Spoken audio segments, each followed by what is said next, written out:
Hello students, welcome to my channel. I am Dr. Khushwant Kaur and I will be your instructor for this video. पिछले videos में हमने motivation के बारे में जाना कि मोटिवेशन क्या होता है तथा इससे संबंधित दिए गए सिद्धांतों के बारे में चर्चा करते हुए मोटिवेशन के प्रकारों की चर्चा करने के साथ ही साथ नीड्स थ्योरीज की क्लासरूम लर्निंग में क्या इम्पोर्टेंस है इसके बारे में भी जाना। इस वीडियो में हम मोटिवेशन की टेक्निक्स के बारे में डिस्कस करेंगे जिनको टीचिंग लर्निंग प्रोसेस में अपनाकर लर्निंग को और भी ज़्यादा इफ़ेक्टिव बनाया जा सकता है। जैसा कि हम पिछले वीडियो में जान ही चुके हैं कि मोटिवेशन दो प्रकार का होता है, intrinsic motivation and extrinsic motivation. Intrinsic motivation में स्वयं ही अभिप्रेरित होकर अपने गोल्स को प्राप्त किया जाता है, जबकि एक्सट्रिंसिक मोटिवेशन में गोल्स को प्राप्त करने के लिए बाह्य कारकों से प्रेरणा की आवश्यकता होती है। इंट्रिंसिक मोटिवेशन की टेक्निक्स के बारे में यदि चर्चा की जाए तो हम इसे इस तरह से क्लासिफाई करके देख सकते हैं: basic needs, love and belonging, power and freedom, competence needs, AIIMS and goals and relatedness. Extrinsic motivation की टेक्निक्स के अंतर्गत जो टेक्निक्स आती हैं वो इस तरह से हैं: grades, rewards, praise, punishment and public recognition. Intrinsic and extrinsic motivation के आधार पर मोटिवेशन की टेक्निक्स को हम इस प्रकार से बेहतर समझ सकते हैं, जो इस प्रकार है: number 1, adoption of learner-centric approach. Number 2, construction of knowledge linking with the previous knowledge. Number 3, awareness of aims, goals and ideals. Number 4, knowledge of the results and progress. Number 5, reward and punishment. Number 6, cooperation and competition. Number 7, novelty. Number 8, praise and reproof. Number 9, success and failure. Number 10, use of effective methods, aids and devices in teaching. Number 11, appropriate learning situation and environment.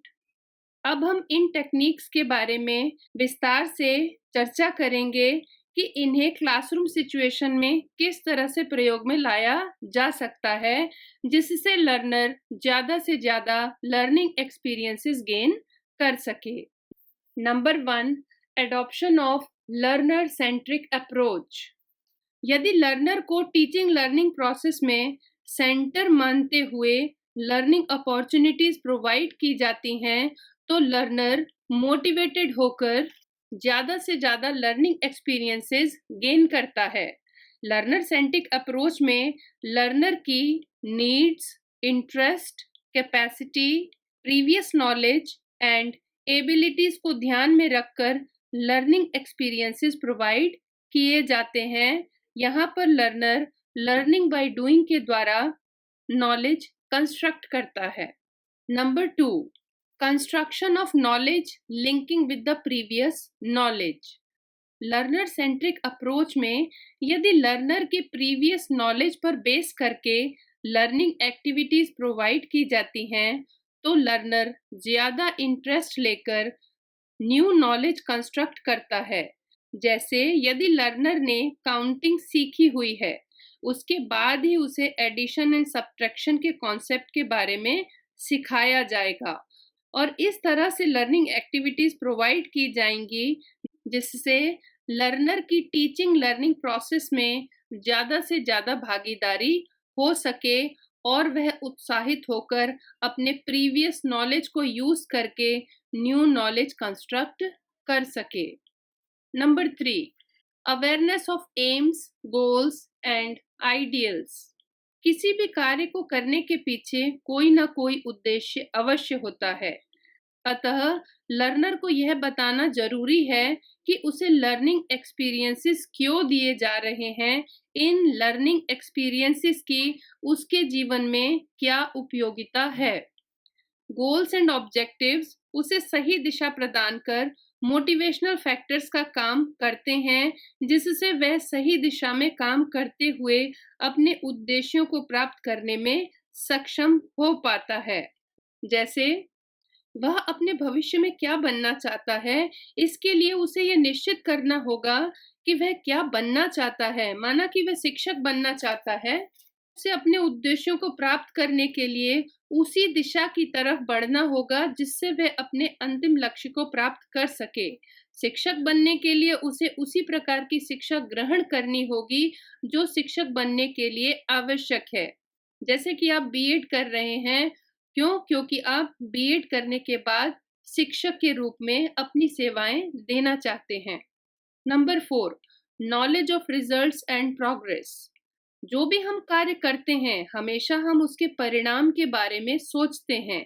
यदि positive result होता है तो हम बहुत खुश हो जाते हैं और आगे बढ़ने की प्रेरणा हमें मिलती रहती है। और यदि कार्य में प्रोग्रेस नजर नहीं आती है तो कभी-कभी हमें निराशा भी होती है। परंतु यदि प्रोत्साहन मिले तो हम फिर से उसी कार्य की ओर अग्रसर हो जाते हैं। अतः क्लासरूम सिचुएशन में भी लर्नर को उनकी प्रोग्रेस के बारे में पॉजिटिव फीडबैक देते रहना चाहिए, जिससे वे मोटिवेटेड होकर ज़्यादा से ज़्यादा सीख सकें। इस टेक्निक के अंतर्गत formative assessment, report cards and graphic sheets के माध्यम से लर्नर की प्रोग्रेस के बारे में बताया जा सकता है। Number 5, reward and punishment. Reward and punishment extrinsic motivational techniques हैं। रिवॉर्ड एंड पनिशमेंट टेक्निक्स को बहुत ही ध्यान से प्रयोग में लाना चाहिए। रिवॉर्ड कभी-कभी लर्नर में लोभ की प्रवृत्ति भी पैदा कर सकता है तथा पनिशमेंट टेक्निक के प्रयोग से लर्नर में पलायन की प्रवृत्ति भी पैदा हो सकती है। अतः चाइल्ड सेंट्रिक अप्रोच में स्वयं से अभिप्रेरित होने की प्रवृत्ति पर जोर दिया जाना चाहिए, परंतु यदि आवश्यकता हो तो बहुत ही सावधानी से रिवॉर्ड एंड पनिशमेंट टेक्निक्स को भी प्रयोग में लाया जा सकता है। परंतु यदि बच्चा स्वयं से ही प्रेरित होकर लर्निंग एक्टिविटीज को करता है तो वो उसके लिए ज़्यादा इफेक्टिव होती हैं। Number 6, cooperation and competition. Competition technique कभी-कभी राइवलरी की प्रवृत्ति भी पैदा कर सकती हैं, परंतु यदि लर्नर को स्वयं से compete करने पर जोर दिया जाए तो वह अपने कार्य क्षेत्र में और भी ज़्यादा सक्षम हो पाएगा, क्योंकि वह अपना स्वयं का एनालिसिस कर पाएगा, अपनी गलतियों को देख पाएगा और अपनी गलतियों को देखने के बाद उनमें सुधार भी ला पाएगा। चाइल्ड सेंट्रिक लर्निंग में कोऑपरेशन टेक्निक पर जोर देकर लर्नर्स में हम अर्थात वी की फीलिंग डेवलप की जाती है।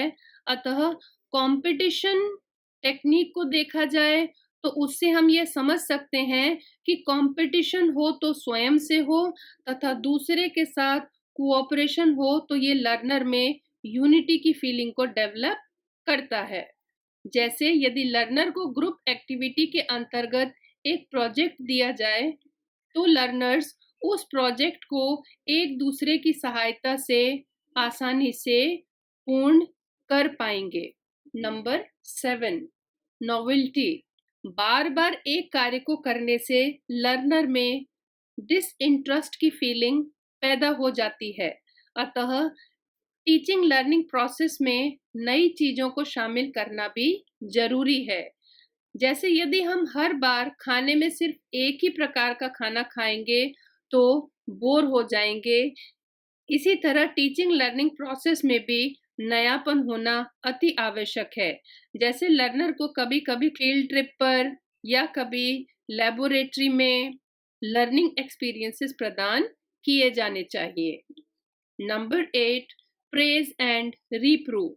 Praise and reproof techniques reward and punishment techniques की ही तरह हैं, अतः इनका भी प्रयोग बहुत ही सावधानी से किया जाना चाहिए।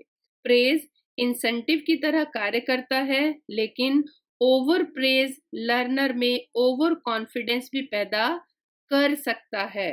अतः आवश्यकता के अनुसार ही इस तकनीक का प्रयोग किया जाना चाहिए। रीप्रूफ के अंतर्गत लर्नर यदि आलोचना को पॉजिटिव रूप में एक्सेप्ट कर लेता है तो वह इम्प्रूव कर पाता है, और यदि वह उसे नेगेटिव वे में लेता है तो कभी-कभी लर्नर में निराशा की भावना भी पैदा हो जाती है।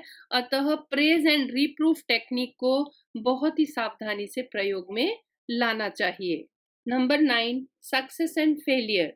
लर्नर को यदि सफलता मिलती रहती है तो वह मोटिवेटेड होकर ज़्यादा से ज़्यादा सीखने की ओर इंटरेस्टेड रहते हैं, लेकिन यदि फेलियर मिलता है तो थोड़ी सी निराशा लर्नर्स को होती है। लेकिन फेलियर को नेगेटिव वे में नहीं लेने के बजाय उससे सीख लेकर अपनी कमियों को दूर करते हुए आगे बढ़ने की कोशिश करनी चाहिए।